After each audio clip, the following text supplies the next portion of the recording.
engage them in a true dialogue, because they come with no political agenda to it.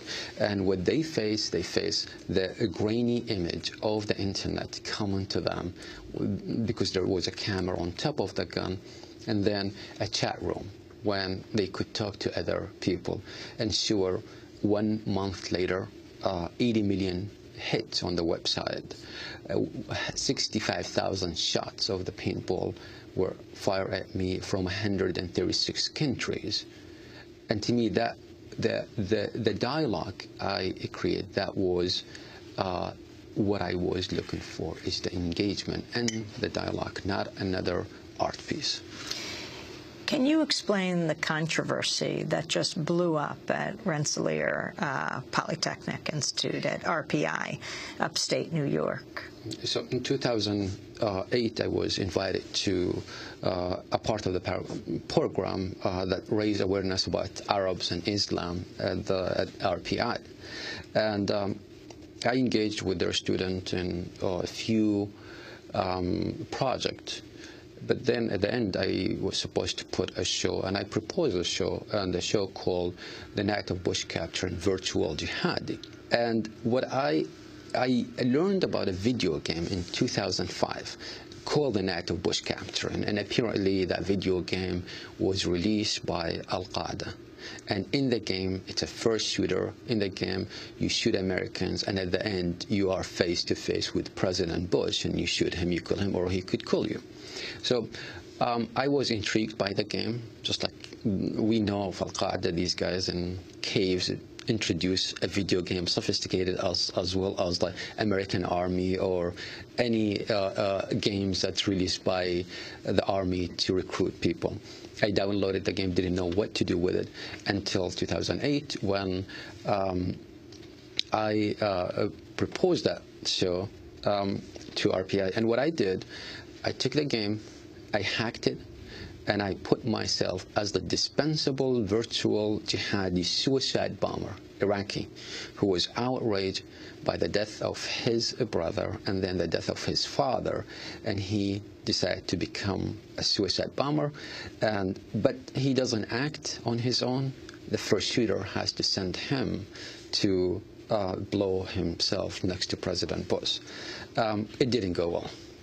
RPI, even though it's a video game, and everybody understands it's a video game, RPI and President Shirley Ann Jackson decided to cancel the show. That's not before the FBI, the CIA, and the Homeland Security, all of them showed at the opening night. What was shocking to me is this: the game was not put out by Al-Qaeda.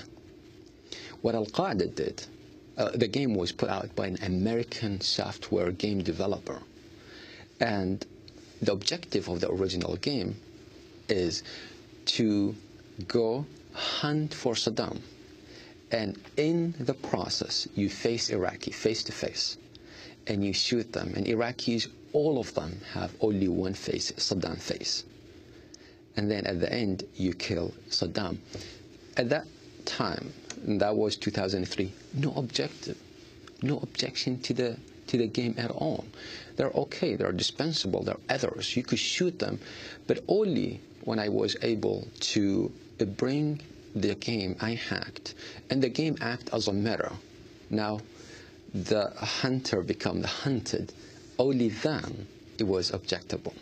Only then people in the United States, officials, and some other people objected the game, because all of a sudden, now the gun is turned against us, even it is virtual. So this wasn't an Al-Qaeda game that you downloaded from the internet. This was an American game that was going after Saddam Hussein and any Iraqi having his face. After the game was the original game called just Saddam, Quest for Saddam, was released. What Al-Qaeda did 2 years later, they went into the asset folder and they changed the skin.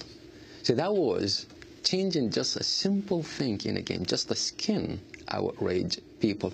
And I wanted to bring the dialogue about it is not okay. It's a video game. You say it's a video game, so why my video game was not okay? If you say this is okay, it's just a video game kids played, but it's not.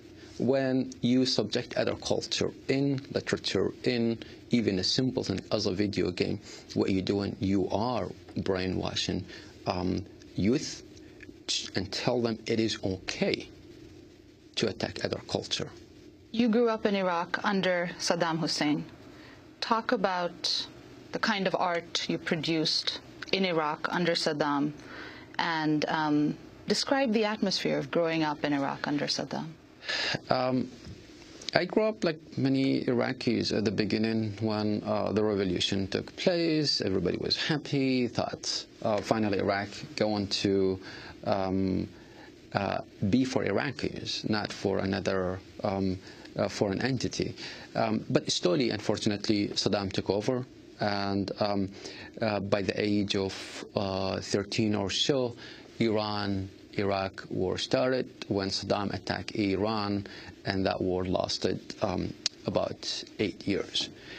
During that time, freedom was confiscated, and as a young kid, I slowly start seeing how oppressed the entire society is. And slowly I start engaging in political dialogue, but through the medium of art. And I kept producing artwork that is critical of the regime. At the beginning was just photographing neighborhood and then painting them realistically and show them. That didn't go well because the regime did not want that picture to be broadcasted. They didn't want that to show the other side of destroyed Iraq. Then I slowly start moving into more abstract artwork, when really not even painting, just taking chains and wrap them around the canvas and put them up, and that didn't go very well as well. What was the reaction of the regime? The reaction, they would send 2-3 people to escort me either outside the school or escort me to the security office, which was on campus.